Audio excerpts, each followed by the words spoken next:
fall in love. I don't care about you and him. I don't care about what has been. I only care about your soft skin, cause we're still sleeping in my head. I don't care about you and him. I don't care about what has been. I only care about your soft skin, cause we're still sleeping in my head. Hey, hello, I'm JulieJo. Welcome to my channel. Today we're going to look at someone who is in Monat. She is kind of a top leader. She's definitely close to the top, but she's not at the top. I haven't seen this video, but I've had it in a folder for a while, and I thought it might be a good time to pull this one out and watch it together. So we're going to be reacting together to this. Please feel free to leave your commentary down below on her video. Go ahead and subscribe and like this video if you want to. You can hit the bell button if you want to get notified when I post a video or when I go live.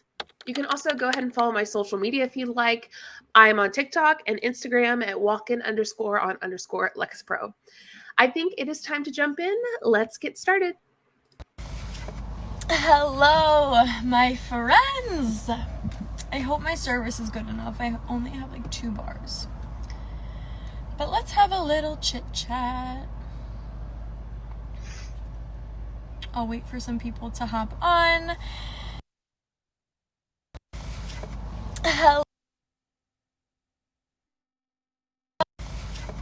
Hello, my friends. I hope my service is good enough. I only have like 2 bars. But let's have a little chit chat. I'll wait for some people to hop on so I can make sure my service is good. This is a live that I have been wanting to do forever, and I just drove Fran to the chiropractor, so I figured while I am sitting in the car, this is a great time to chat instead of scrolling TikTok, you know? Getting lost in the TikTok scroll is something that is one of my downfalls. But are you guys able to hear me okay? I want to make sure my service is good before I get into it. So I want to start by saying this person actually got her Instagram deleted a while back and then opened or started a new one, and it was a big ordeal. I don't exactly know what happened, so if you do know, feel free to comment it below. I think it had something to do with multi-level marketing. I'm not completely sure. Okay, amazing, yay. So I really wanted to come on here and talk about what it takes to be successful in network marketing, because I think there's a lot of different ideas out there from the outside perspective. Because when I was not in network marketing yet, and I was just seeing people from the outside. Okay, I love to play this game, which is guess what they're going to talk about, right? Guess what they're going to say. So feel free to comment below. I'll give you a moment to guess what they're going to talk about. I think she's going to say that she used to be someone who didn't like multi-level marketing. Again, I have not watched this, so she's going to talk about how multi-level marketing is different than people say it is. I mean, she kind of hinted at that already.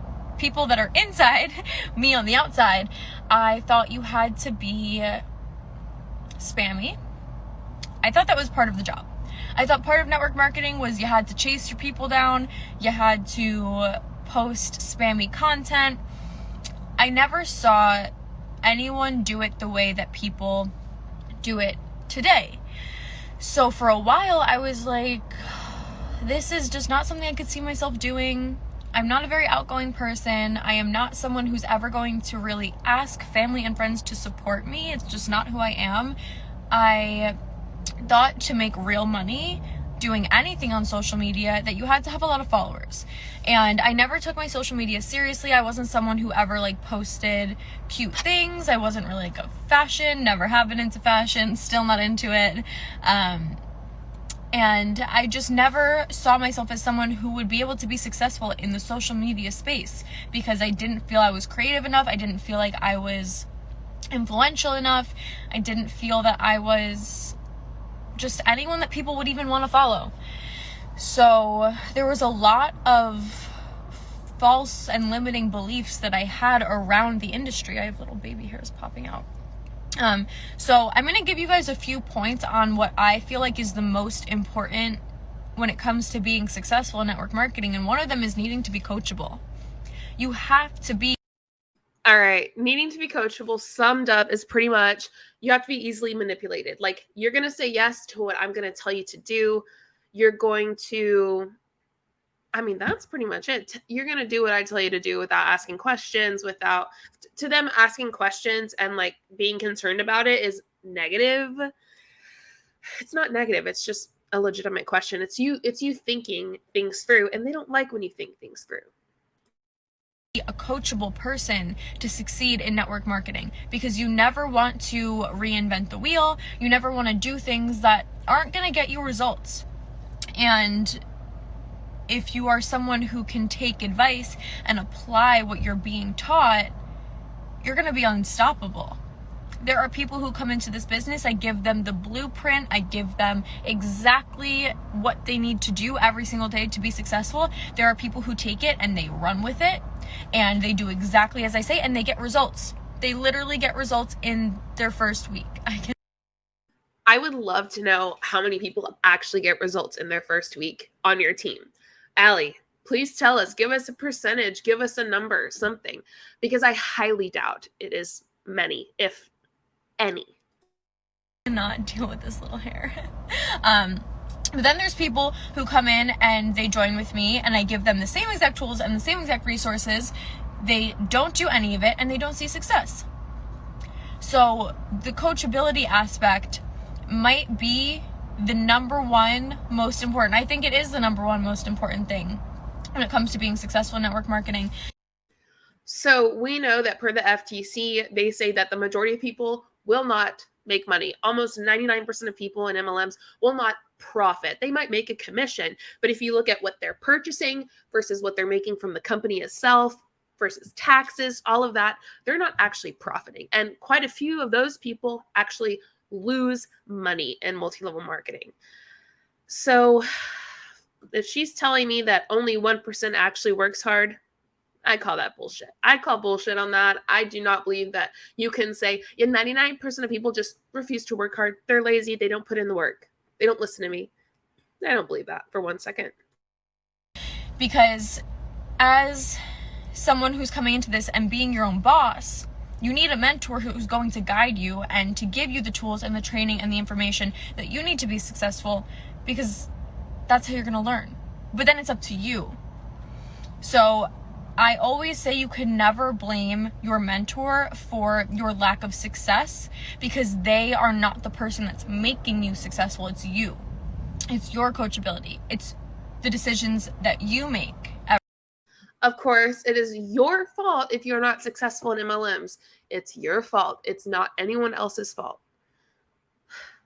No, it's the way multi-level marketing works. If everyone did well in MLMs, multi-level marketing would not be what it is. Like, it's created to make sure that 1% of people are successful while the rest aren't. Every single day, and whether or not you're willing to follow the leader or not.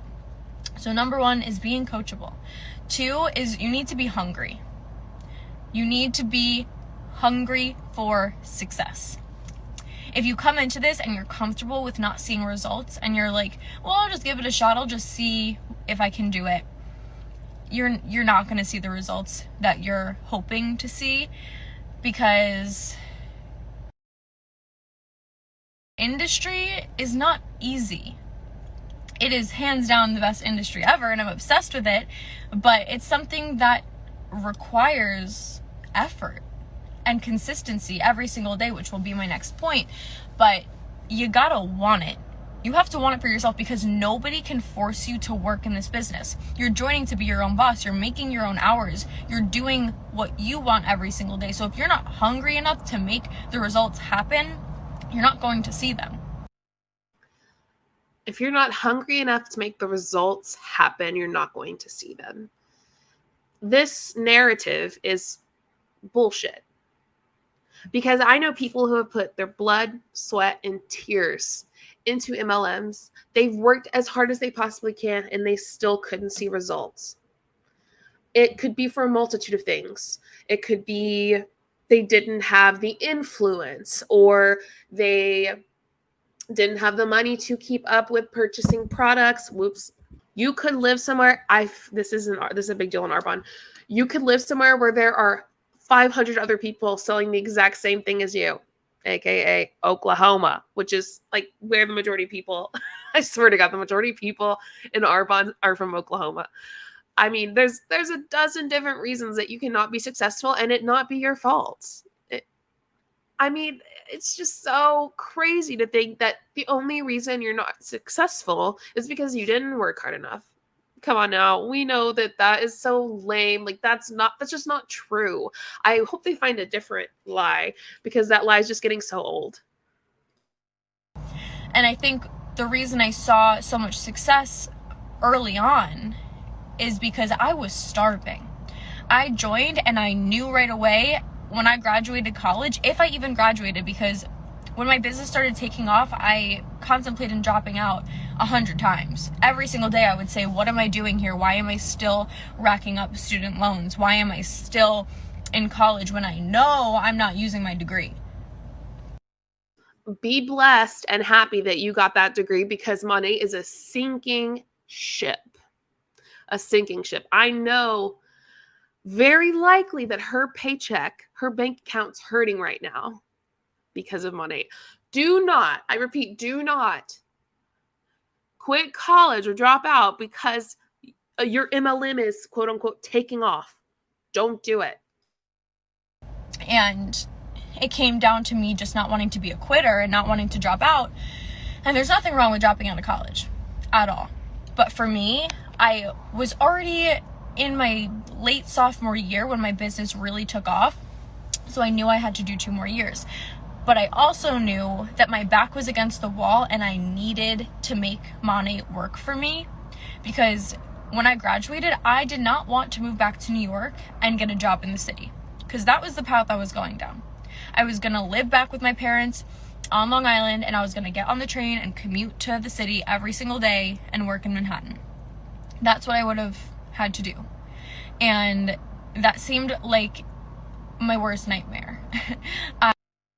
If that's your worst nightmare, that's a pretty good nightmare to have. That's a pretty good nightmare to have. I used to go into the city with my dad all the time and go to his office, and I could see directly from his office into the next building, and there was little cubicles, and everyone sat at their little cubicle and was working there all day from probably 8 a.m. to 6 p.m. And I looked at that and I was like, that is not the life I want. I don't want to sit in a dark office and work for someone else who doesn't even care about me. I don't want to make someone else rich. I see.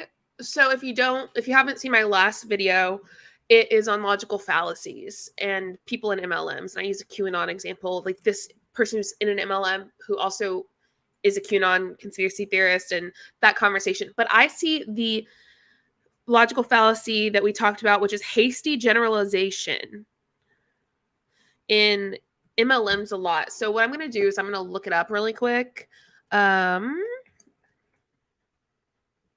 Hasty generalization fallacy. So it says, also known as faulty generalization, is a logical fallacy in which someone generalizes from too small sample size. So the conclusion of the argument is made hastily without looking at a more reliable statistic, which would enable the arguer to make a more accurate judgment about the situation. Let's see if we can find some examples that might help out. Fortunately, if you take time to strengthen, blah, blah, blah, blah, blah. Okay. Let's talk about driving. Sam got the bumper of his car hit by another driver. It turns out that driver is a woman. Sam was in a previous car accident with another woman too. Sam concludes that because this is the second time he got into a small fender bender with a woman, women don't know how to drive. Statistically speaking, getting into 2 separate accidents, both with women, is not enough to conclude that women do not know how to drive. The argument uses a hasty generalization to make a point. I see this with multi-level marketing. When they're talking about working for corporate or job in general, your life can look so much different than what they're saying. In a cubicle and in a big place in New York for a big firm or whatever it is, she's giving this idea of like someone being tortured in a cubicle, which some people love working in cubicles. Some people don't. That's fine. But that's not necessarily what your life has to look like afterwards. It's a hasty generalization. It's not for sure, and there's not enough evidence to show that your life is going to look like that. At least that's what I think it seems like to me. I want to make myself rich. I want to work for myself. I want to be able to go on vacation, hang out with family, and be with friends and do things that I find enjoyable and things that I love. But I had to be hungry for it. Again, these are things you can do without being in a multi-level marketing company. They're acting as if you can't do that without an MLM. You can, and likely you're going to have a better chance, because you actually have a better chance at gambling and winning than you do with getting in the top 1% of a multi-level marketing company or making it to the top rank.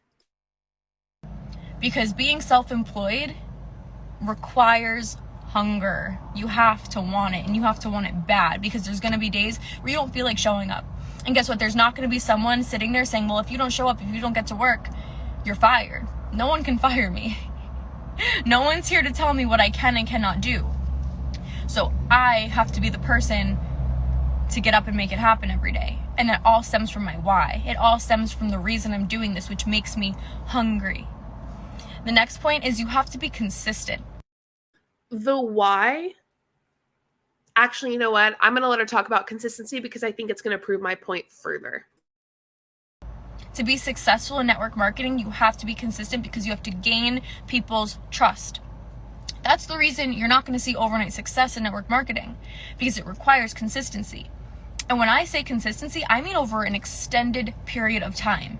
Not for a week, not for 2 weeks, not for 3 weeks, not for a month.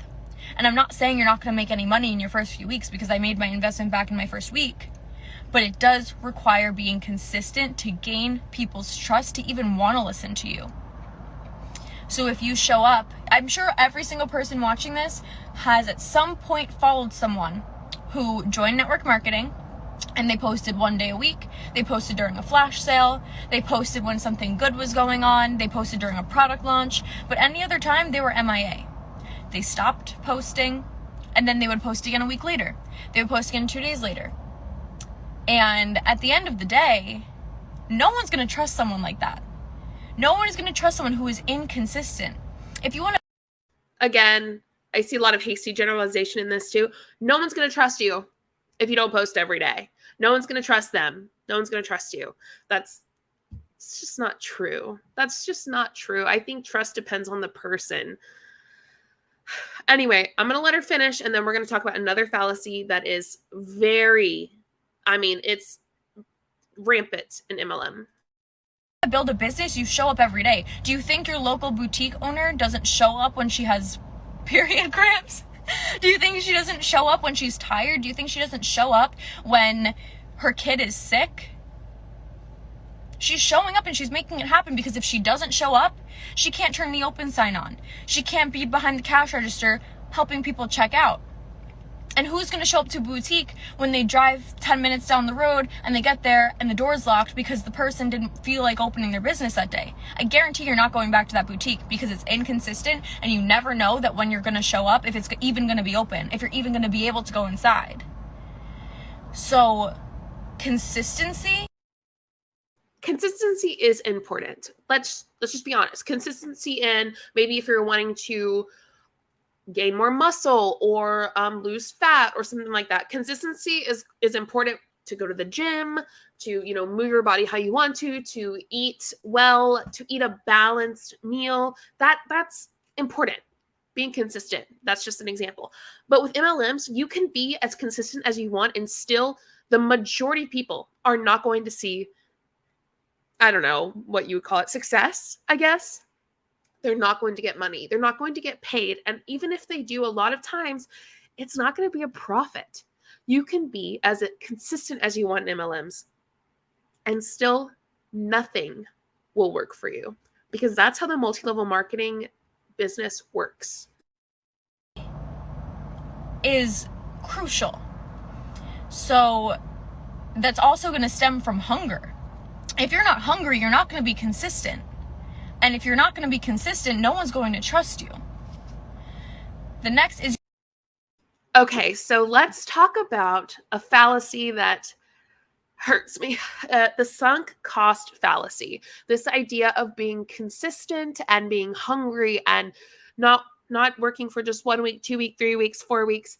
So the sunk cost fallacy is a logical fallacy. That's my husband who's waving at me. Logical fallacy that entails sticking with a losing or failed venture because you've already invested a significant amount of time, money, or other resources that you can't get back. It hinges on the idea that because you've already incurred cost, you need to stick with that endeavor in order to get your money's worth. If you're familiar with the phrase, cut your losses, that's a call to avoid getting trapped in the sunk cost fallacy. The sunk cost fallacy is unique among other logical fallacies in that it isn't primarily a rhetorical strategy. You might run into the red herring and strawman fallacies in debates and discourse. And you might even run into a sunk cost fallacy there too, but it's used far more frequently as a way for an individual to justify illogical choices to themselves. Take a look at these examples. I will also, I'll just go ahead and share the screen with you so that you can see it. This is something I really like about StreamYard, is that I can just share it right now. So you can see right here, we're going to look right here. The first examples, I realize healthcare isn't the field for me, but I've got only 2 years of medical school left, so I'll stick it out and graduate. Sunk cost fallacy. The beach is uncomfortably crowded and the water's so cold, but we drove all this way, so we'll stay.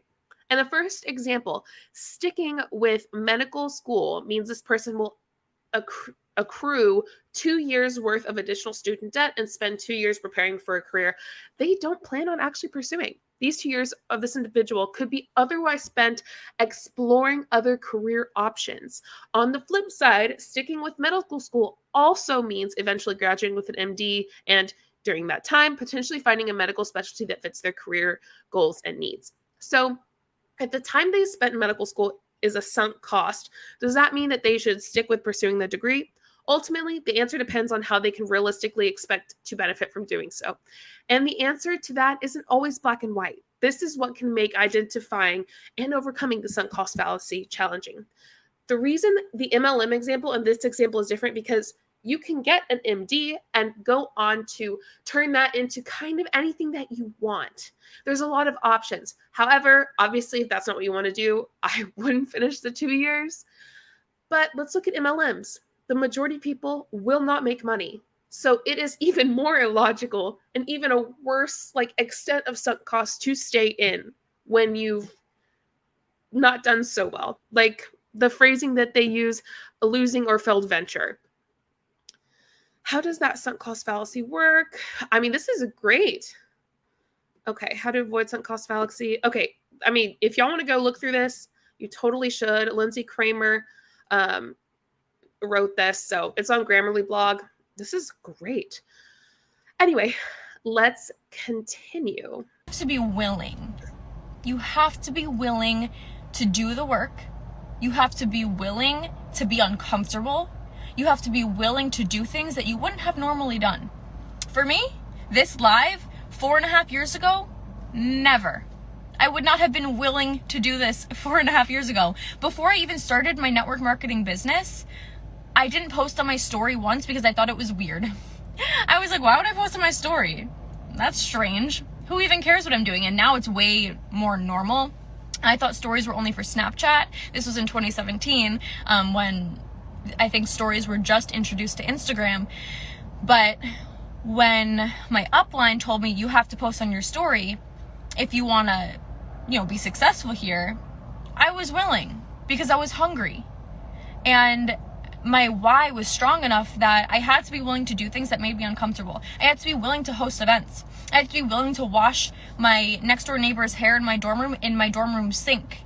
I had to be willing to do the things that made me so uncomfortable. But the good news is you're going to grow from situations that make you uncomfortable. You will never grow from a place that is comfortable. Okay, so let's talk about this idea that you have to be willing to be uncomfortable. They use examples of lives, stories on Instagram, talking to people, sure. But that's not the extreme that they're talking about. The extremes of this idea to be uncomfortable in an MLM and to do things that you aren't going to want to do and to work through things that you aren't going to want to work through includes losing friends and family members because of this MLM. losing lots of money because of this MLM. Those are the extremes that they're talking about. Going into major debt because of this MLM. They're going to tell you to push and push. You're going to be uncomfortable. You're going to have to do this. So they talk about this in a way that seems so almost innocent, right? You're going to have to do lives and talk to more people, get out there. But in reality, this also includes the intense portion, losing people, losing money, going into debt, and more. If you have more examples like that, feel free to share below.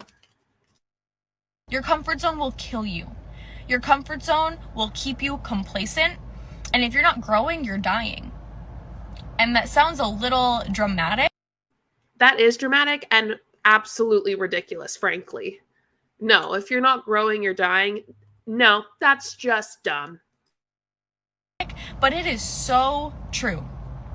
And the next point is you got to be positive. How is it true? Come on, like, give us something. You have to be a positive person, and it's okay if you're not right now. If you seem to always be seeing the worst in people, the worst in situations, if you're seeing the glass half empty, that's okay, because that was me. Before network marketing and before the constant personal development, I was a negative person because I was sad on the inside. And it required a lot of hard work and rewiring of my brain through personal development. But it changed my life. Forcing myself to see the good in people and the good in situations and the glass half full has not only made me a happier person, but it allows me to deal with situations with grace and with positivity overall. And I'm able to understand that when people talk negatively about other people, it comes from a place of unhappiness within themselves. She's talking about people in the MLM, anti-multi-level marketing genre. Like what I'm doing right now, I don't have any hate in my heart for her or for anything. Like, I don't really hate any top leaders. Like, there's not hate. It's all about advocacy. It's all about education. If you get to tell your side of the MLM, I'm going to show the other side that you leave out. That's how this works. So the idea of positivity, I think, is great. It's great to be positive. It's not great to be toxic positive. And in MLMs, that's their idea of positivity. They don't want you to ask questions.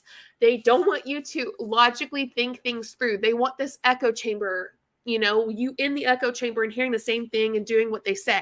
They want you to believe in it so much that you just listen to what they say and do it. You just know that it's going to work out for you, and you don't ask questions or try to think things through logically. That's what they mean by toxic positivity. And, sometimes things are just shitty, and negativity isn't always a bad thing. And that's why being positive is so important, not only in network marketing, but in life in general. There's a lot of people who are unhappy with themselves and where they're at in life, so they project their own insecurities onto others. But when you become positive in your own life, you're spreading that positivity, and you're not going to be mean to other people. You're not going to judge other people. You're not going to talk crap about other people because you're secure with who you are. Remember that criticizing other people for what they're doing is not judging or hating on other people. So you're making the world a better place by being positive, and that's going to allow you to build a thriving business. You have to be positive. You have to see the good in situations, because there's going to be times in your network marketing business where things are slow. You're not getting the results that you want. You're kind of in a planting season. You haven't really seen growth from your hard work. You're in a period where things are just not really moving. So you have to be able to remain positive and to trust the process and to know that it's all going to pay off, because it will. I've been doing this for almost 5 years. I have had a lot of slow periods, but at the end of every slow period is massive growth. And if I didn't stay positive during the slow periods, the period of growth would have never happened. She's been in it for 5 years. It was open, I think, barely 3 years. since she got in it pretty early on. I wouldn't say the beginning, but early on, I think before it exploded through younger women and through young adults, like people in college. So she was able to get in pretty early for Monat. And I think that's part of her success. I would have never seen the growth from all the hard work if I was negative during the hard times, because I would have quit. I would have given up. I am just right now getting out of a slow period, if we're being honest. My business kind of took a little plateau for a little bit, but I never once became inconsistent. I never once became negative. I never once thought, maybe this isn't for me. Because that brings me to my next point, which is you gotta have grit. You have to have grit. You have to show up when it doesn't seem like things are going your way. You have to show up when people around you aren't being supportive. You have to understand that when someone isn't supporting you, that comes from issues they have within themselves. It has nothing to do with you. Actually, it might have something to do with you. If someone is not acting supportive of something you're doing, especially if they are someone that you love and they love you, or they're very, very close to you, maybe it's because what you're doing is something that you shouldn't be doing. I mean, it's very simple if you have logic in your brain, it is simple to sit down and think that one through. What she's saying is another generalization of a situation. If they are not supporting you, it's them. Like that's a problem for them. No, I don't support murderers. Is that my problem? I don't support scammers. Is that my problem? No. It's because what y'all are doing is bullshit. You're hurting more than helping. You're taking advantage of the vulnerable. And by vulnerable, I mean people who are strong but have gone through a bunch of shit. And some people who are just vulnerable in general. Vulnerability is not a bad thing. Colleen likes to act like we call people weak. Just because you're vulnerable doesn't mean you're weak, by the way. God, it's just, if people just didn't take what they said at face value as though that they're like a celebrity and sat down and logically thought through each thing that they said, or even like a sentence or a paragraph, and like just thought through that, people wouldn't fall for it so much. But sometimes people just look up to people who they shouldn't listen to. So you have to show up when everything around you kind of feels like it's falling apart. Maybe in your personal life you go through a really, really hard time. You have to have the grit to show up in your business. Because I'll bring it back to the local boutique owner. Maybe she's going through a really hard time with her family. That doesn't mean she's not going to open her boutique. Or maybe the restaurant owner is having a really hard time with his children. That doesn't mean he's not going to show up to his restaurant and make sure everything's running smoothly. You have to have that grit. And then my last point is you have to be disciplined. And this is something that I cannot teach. I cannot teach you to be disciplined. It has to come from within you. You have to decide that this is what you want to do. And on the days that you don't feel like it, on the days where you're tired, on the days where you're maybe a little extra busy, you have to show up anyway. Last night I had a few team calls, and my last one, I was just like tired.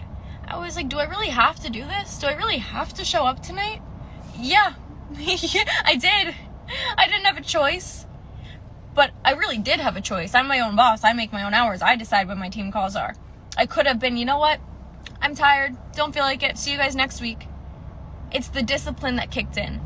It's, okay, do I want what I say I want? Do I actually want to reach the goals that I say I want to reach? Well, then I got to be disciplined. When your alarm clock goes off in the morning, are you hitting snooze, or are you disciplined enough to say, nope, my alarm is set at this time for a reason? I think discipline is important. I really do. I also think that you can use things like discipline, which are good things, to do bad things. Let's say some things that we're grateful for and let our feet touch the ground and stand up. You have to show up when you don't feel like it, because the difference between winners and losers are the winners show up when the world around them is crumbling, and the losers give excuses as to why they can't show up, and they let their discipline slip. If the world around you is crumbling, please take a day off. Please take a moment to breathe. If you can't take a day off, find something that's therapeutic to you and take a moment.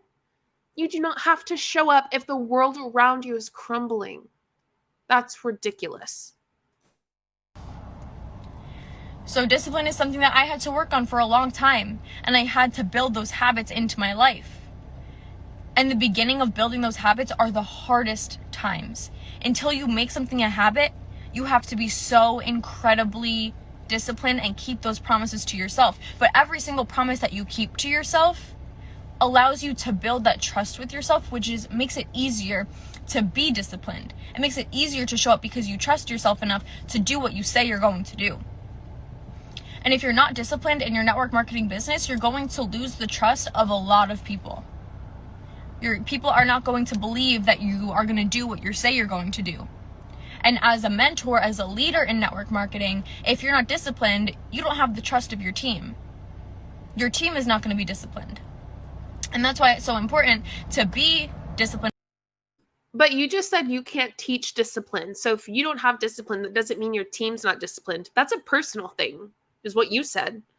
So I don't know. That's weird. You just said you can't teach it. You have to have it. So just because one person isn't doesn't mean the other person isn't going to be. And to have that discipline, because your team is going to do probably a third of what you do. And that is the truth. So if you lack consistency and discipline and positivity, your team, it's going to be non-existent within them. You have to be your ideal team. And for me, discipline is a non-negotiable, because I preach to everyone else that you got to be disciplined, you got to show up, you have to have grit, you have to be positive. So if I am not embodying all of those things, I can't ask that of anyone else. So every single thing I listed today is an absolute non-negotiable of what it takes to be successful in network marketing. But notice that I didn't say you have to have a ton of supportive family and friends. I did not say you have to have a ton of followers. I did not say that you had to be, the most popular person ever. I did not say you have to have background in sales. I did not say that you have to have previous experience in social media. You just have to show up, and you have to be coachable, and you have to understand that there will be hard times, and you have to show up no matter what. But it is what you make it. So if you are just looking for an extra 100, 200, it is not what you make it. No. It is what it is. You can't just turn multi-level marketing into an 8-figure business if you're not the 1% of people. $100 a month. If you're coachable, you got that in the bag. But if you're someone who wants to make social media a career and you want to build a network marketing business, it's going to take a lot of effort.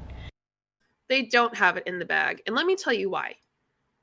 Because this is Monat's new income disclosure statement for 2021. The median, which actually is the best option to look at, but we'll look at both. There's 93.36% in the bottom. Literally 93.36% of the companies at the very bottom rank. The average annual, so yearly earning, is $144, but the median annual gross earnings, $21. I don't know what to say other than no, you don't have it in the bag.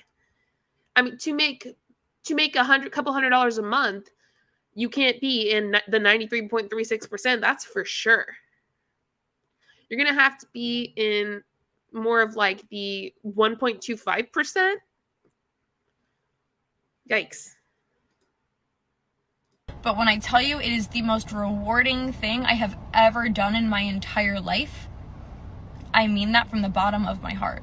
I have never experienced something that is so rewarding, and not just in the pay, but in the community and in everything I do, helping other people change their lives, helping other people gain more confidence.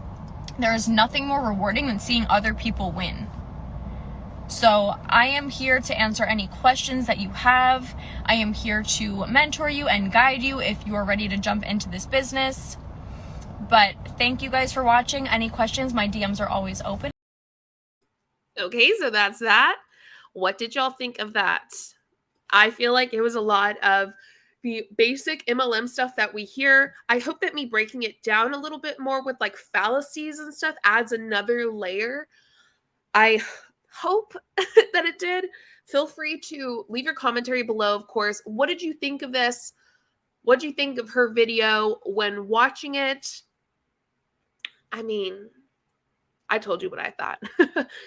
So I hope you enjoyed the video. Go ahead and give it a like and subscribe if you can. I'd appreciate that. Hit the bell button if you want to get notified when I post or when I go live. I try to go live at least 2 or 3 times a week now and post like 2 videos, 3 videos a week. I'm really trying. Using this StreamYard is very helpful.